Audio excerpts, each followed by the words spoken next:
তো বন্ধুরা, যাদের হাজবেন্ড সপ্তাহের শেষে বাড়ি ফেরে তাদের জন্য ব্যাস একটা দিনই বাড়ির বাইরে কাটানোর সুযোগ হয়। আজ সেই সানডে, তাই আমার ঘরের কাজ ফেলে আর বরমশাইয়ের কাজের চাপ ভুলে দুজনেই বেরিয়ে গেছি দুশ্চিন্তা মুক্ত এক পৃথিবীর টানে।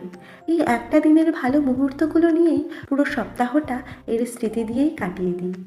একটা সপ্তাহের পর দুজন দুজনকে কিছুটা সময় উপহার দেওয়ার যে আনন্দটা, সেটা তোমাদের কি বলবো বন্ধুরা। এটা বেশ একটা ঠান্ডার দিন ছিল। 5 স্টার হোটেলের চাইতে ফুটপাতের খাবারগুলোতেই আমি স্বচ্ছন্দ বোধ করি।